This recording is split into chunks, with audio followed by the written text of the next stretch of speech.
itu berkah, terus menyikapi kalau bisnis kita itu ada kerugian, gitu ya Mas Ian. Lagi down gitu ya. Lagi down. Oke, ini ada satu hadis Rasulullah SAW, fa in sodaqo wa bayana burika lahu ma fi bai'ihima. Jadi di antara penjual dan pembeli, kalau mereka jujur, maka jual belinya diberkahi Allah Subhanahu wa taala. Jadi modal yang pertama jujur. Jarang loh kita punya mendapati pengusaha itu yang jujur, wah jarang. Maka dari itu kita harus jujur, utamakan.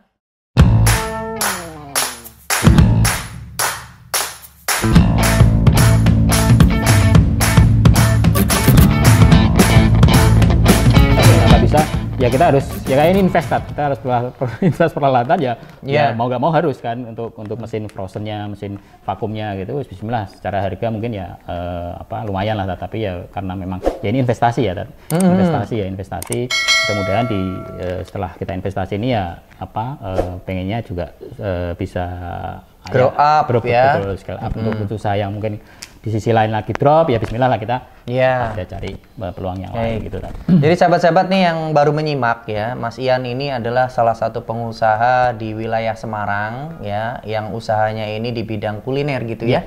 Ada warung makan, ada catering, ada frozen food ya, yang dimana prosesnya dari awal itu Masya Allah di tahun 2000 ya, mulai 2000 di zaman milenium hingga saat ini masih eksis, dan saat ini masih masih bergerak terus maju ya, dan mudah-mudahan nanti bisa membuat produk-produk yang baru gitu ya, dan jangan berhenti gitu Mas Ian ya. Betul. Ya insya Allah begitu.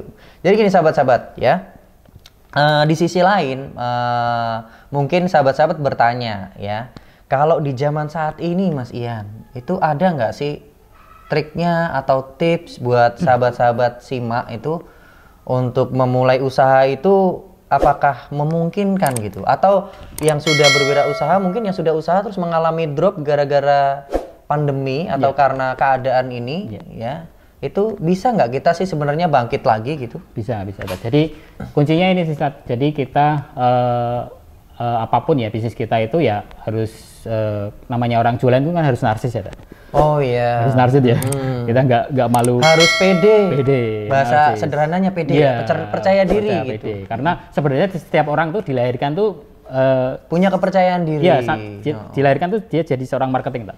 Contohnya tuh bayi ya. Bayi itu ketika dia tuh pengen haus itu kan marketingnya dia kan nangis. Nangis kan biar ibunya datang cari perhatian. Sebenarnya setiap orang itu punya keahlian marketing. Betul sekali itu. Keahlian marketingnya itu harus narsis. Nah, kondisi sekarang yang mau nggak mau tuh kita harus online satu. Oh iya. Berarti kuncinya sekarang men-switch ya. Kalau yang tadinya offline sekarang online, karena ya seperti inilah ya. Kita kan juga lagi online. Betul, satu. Ya sebenarnya combine juga sih, tapi kalau kondisi seperti ini ya kita harus fokus di online juga gitu kan, apapun. Ya apalagi kita punya produk ya. Ketika kita punya jasa pun ya bisa di online kan juga kan. Misalnya tentang kita punya keahlian nulis nih gitu kan, keahlian nulis itu di internet banyak nih jasa yang mereka bisa menjual jasa kita nih menulis ya. Itu di satu kalau nggak salah situs fiverr.com itu kita bisa jual jasa tulisan, kita nulis, desain apapun gitu ya. Intinya harus kreatif sih. Jadi sama itu tadi kita sebenarnya kalau mau bisnis di era-era 2010 ke atas itu kan internet lagi booming-boomingnya ya masih di Indonesia ya. Itu malah sebenarnya lebih gampang orang berbisnis kan. Beda sama zaman dulu tuh internet masih mahal gitu kan. Sekarang sosial media udah banyak kan gitu kan. Kita bisa cari apapun ya di internet, kita bisa cari keyword, searching ya kan, peluang apa sih produk-produk. Jadi kan kita di Google itu kan, di Google Trend itu kan kita bisa nyari yang banyak dicari nih orang apa sih, produk apa. Nah itu bisa lebih ke sana kita. Masya Allah itu sahabat-sahabat bisa disimak ya. Nah ini begini Mas, masalahnya Mas Ian. Mungkin Mas Ian tadi kan latar belakangnya di bidang IT ya. Jadi hal-hal itu sudah biasa. Nah, bagaimana nih bagi teman-teman yang nggak paham, bahkan gaptek gitu bahasanya ya. Paling taunya cuman Facebook, WhatsApp, Instagram gitu. Itu mulainya dari mana itu Mas? Ya itu sebenarnya juga sudah satu modal ya. Ketika seseorang tahu dunia sosial media itu ya udah itu modalnya dia. Nah dan ditambah silaturahim. Wah, ini yang luar Silaturahmi biasa itu, ini, silaturahmi ya. Intinya lebih ke networking ya, Tat. Membangun Networking itu, networking. apalagi kita jual produk yang untuk targetnya retail ya. Targetnya retail, end user gitu-gitu ya, kita harus banyak-banyak silaturahim, ya berkomunitas gitu. Tat. Berkomunitas tuh tentunya. tuh, Masuk di banyak grup ya. betul. Jangan sampai grup WhatsApp-nya itu isinya obrolan yang kurang bermanfaat ya. Tapi grup-grup yang bisa memotivasi kita, bisa berkumpul dengan orang-orang soleh tentunya gitu ya. Betul. Mas Saya Ian, waktu bisnis awal-awal catering ini ya saya harus eksis, Tat. Saya tuh masuk ke komunitas sepeda. Ya, komunitas pengusaha, ada komunitas TDA tangan di atas, ya, terus komunitas sosial gitu-gitu. Memang kita ketika masuk gitu ya kita giving dulu, Tat. Nggak bisa langsung promo gitu ya, Iya, hard perkenalan selling gitu. dulu.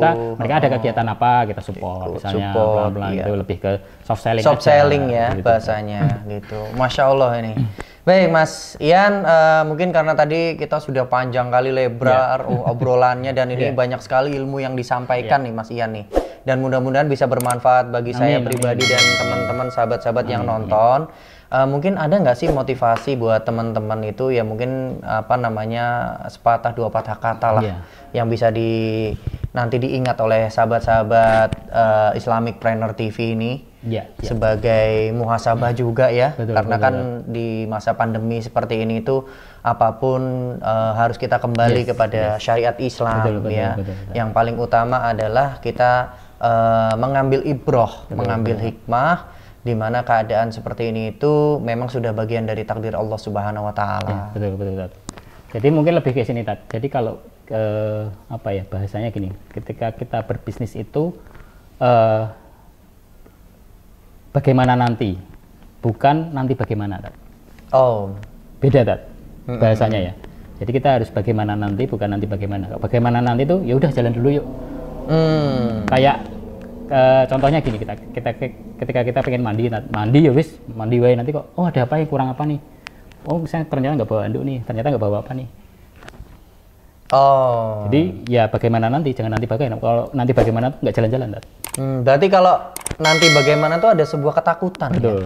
Ada sebuah ketakutan, terus kepercayaan diri itu nggak muncul. Tapi kalau bagaimana nanti sambil jalan berarti kita sudah ada keberanian dulu gitu. Melangkah dulu. Tapi tentunya nih sahabat-sahabat yang dirahmati Allah, perlu disimak juga syariat Islam itu juga memberlakukan la yabi'u fi sukina ila mang qad tafaqahu fiddin. Janganlah kalian berbisnis atau berdagang sebelum mempelajari fikih muamalah. Nah, jadi yang paling utama sebelum tadi maknanya dari Mas Ian itu bagus sekali, bagaimana nanti betul, tapi ilmu syariat harus kita punya dulu ya.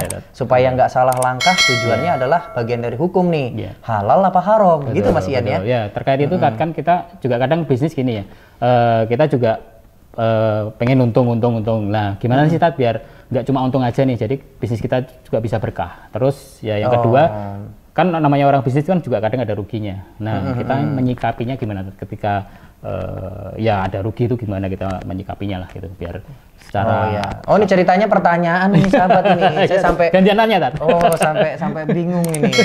Jadi pertanyaannya itu bisnis itu kan biasanya mikirnya untung terus. Tapi nggak mikir rugi. Nah, bagaimana sih supaya bisnis kita itu berkah, terus menyikapi kalau bisnis kita itu ada kerugian, gitu ya Mas Ian. Lagi down. Oke, ini ada satu hadis Rasulullah SAW, fa in sodaqo wa bayana burika lahum ma fi bai'ihima. Jadi di antara penjual dan pembeli, kalau mereka jujur, maka jual belinya diberkahi Allah Subhanahu wa taala. Jadi modal yang pertama jujur. Jarang loh kita punya mendapati pengusaha itu yang jujur, jarang. Maka dari itu kita harus jujur, utamakan akhlak dan adab itu penting sekali.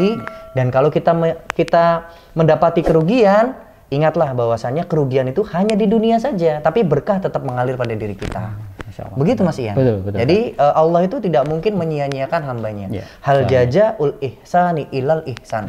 Setiap kebaikan itu pasti Allah balas kebaikan. Begitu Mas Ian. Oke. Nah, baik sahabat-sahabat yang dirahmati Allah, ini waktunya sudah mepet, kita mau di akhir sesi ya. Sahabat-sahabat, saya ada motivasi sedikit ya. Bercita-cita untuk sukses itu boleh, namun berkah harus jadi kenyataan. Barakallahu fikum. Nanti kita bisa bertemu lagi di channel-channel berikutnya dan juga di live berikutnya. Wassalamualaikum warahmatullahi wabarakatuh. Waalaikumsalam warahmatullahi wabarakatuh.